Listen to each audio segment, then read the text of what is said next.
Bom dia, vamos lá para mais uma aula. Hoje vocês vão abrir na página 47 do livro de vocês. Então, nós temos lá, efeitos coligativos. Então, dentro dos efeitos coligativos que vocês vão aprender hoje, nós temos tonoscopia, ebulioscopia, crioscopia e osmose. Na tonoscopia, ele vai influenciar a pressão de vapor. Na ebulioscopia, a temperatura de ebulição. Na crioscopia, a temperatura de fusão. E na osmose, a movimentação da água ou de qualquer que seja substância que esteja ali presente por meio de uma membrana semipermeável, ok? Primeiro que tem aí no livro de vocês, tonoscopia. Abaixamento da pressão de vapor de um líquido pela adição de um soluto não volátil. O que significa não volátil? Ou seja, que ele não evapora facilmente, ok? Aí tem um gráfico demonstrando para vocês, ó. A primeira curva, que é essa em vermelho, mostra a pressão do vapor do líquido puro. Quando eu adiciono um soluto não volátil, ou seja, aquele que não evapora rápido, eu vou abaixar essa sua pressão de vapor, certo? Segundo caso, ebulioscopia.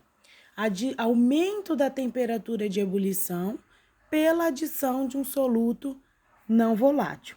Então, significa assim,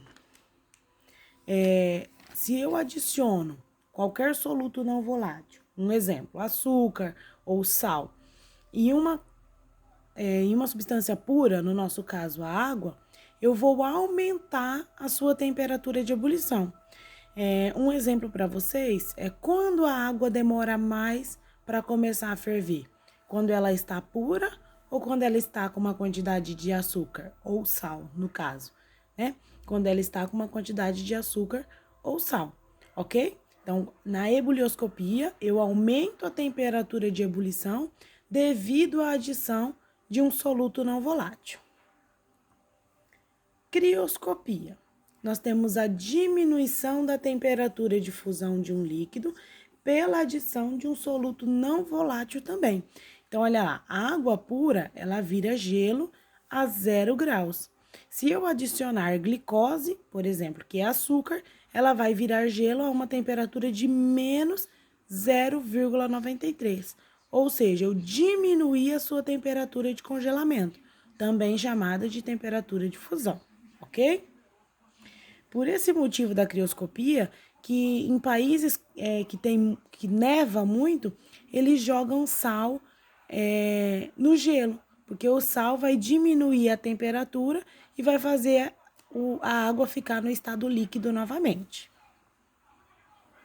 Osmose. Então, nós temos o movimento da água, né, que no nosso caso, todas as soluções são aquosas, por meio de uma membrana, tá? Essa membrana, ela vai possibilitar a passagem da água.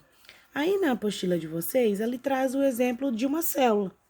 Então, se a célula ela é colocada numa solução hipertônica, ou seja, se fora da célula tem uma concentração muito alta de sais, o que vai acontecer? A água vai sair de dentro da célula e vai para o meio externo, porque o meio externo é hipertônico.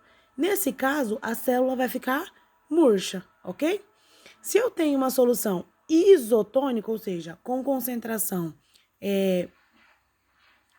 branda, com concentração igual de dentro da célula, a água vai entrar e vai sair, vai entrar e vai sair, se mantendo constante o volume celular.